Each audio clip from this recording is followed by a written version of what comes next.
কারণে মুসলমান ইসলামে নরমও আছে গরমও আছে, ঠিক কিনা বলেন? যখন যেমন তখন তেমন। হ্যাঁ, কুকুরকে কখনো আপনি যদি কুকুরের লেজের মধ্যে 1 নাম্বার বাগাবাড়ির ঘি মাখেন আর যদি বলেন কুকুর তুই ভালো হয়ে যা, কোনোদিন কুকুরের লেজ ঘি মাখলেও সোজা হয়? হয়? সোজা হবে না, ঠিক কিনা বলেন? কুকুরকে আপনি সুন্দরবনের গজারে দিয়া 2-4টা পাছার উপর বাড়ি মারেন, দেখবেন এমনি লেজ সোজা করে দৌড় মারবে। এই কারণে এই জমিনের মধ্যে কুকুরের স্বভাব কিছু মানুষ আছে, আল্লাহ তাআলা তাদের কথাই বলছে, উলাইকা কাল আনআমি বাল হুম আদল। কোরআন থেকে বলছি, বানায় বলি না, রাগ করবেন না। এই জমিনে কুকুরের স্বভাবের মতো কিছু স্বভাব আছে, ঠিক কিনা বলেন? যারা আল্লাহর দেওয়া নিয়ামত খায়া আল্লাহর সাথে নাফরমানি করে, আছে কি আছে না? আল্লাহর দেওয়া আলো বাতাস গ্রহণ কইরা আল্লাহর কোরআনের বিরুদ্ধে কথা বলে, ঠিক কিনা বলেন? ইসলামে মূর্তি বানানো কি? ইসলামে ভাস্কর্য বানানো কি? জোরে বলেন। ইসলামে মূর্তি বানানো হারাম, ভাস্কর্য বানানো হারাম, ঠিক কিনা বলেন?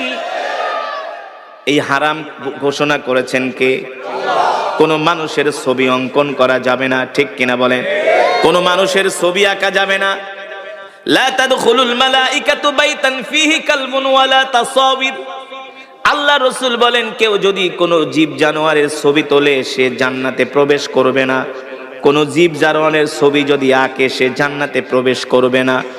আমরা বলেছিলাম মূর্তি বানানো হারাম, ভাস্কর্য বানানো হারাম, কিন্তু আবু জেহেলের নাতি পুতিরা এটাকে জায়েজ করার চেষ্টা করেছিল, ঠিক কিনা বলেন? কিন্তু তারা ক্ষমতায় থাকতে পারে নাই, ঠিক কিনা বলেন?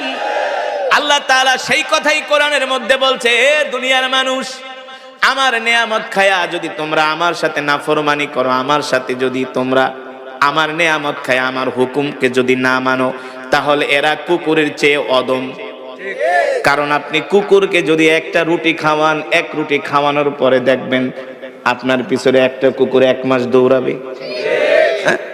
আমি মাঝে মাঝে ওয়াজ কইরা বাসায় যাই, তো আমার এলাকায় কিছু কুকুর আছে, ওগুলারে মাঝে মাঝে রুটি কিনা খাওয়াই। তা আমার বাসার গলির সামনে 10-15টা দাঁড়ায় থাকে আমাকে অভ্যর্থনা জানানোর জন্য।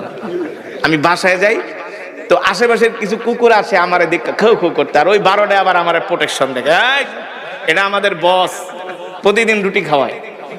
শুধু আমি না মুসলমান, আল্লাহ কুকুরের কথা কেন বললেন? আপনি আল্লাহর দেওয়া নিয়ামত খায়া আল্লাহর হুকুম মানেন না, নামাজ পড়েন না, রোজা রাখেন না।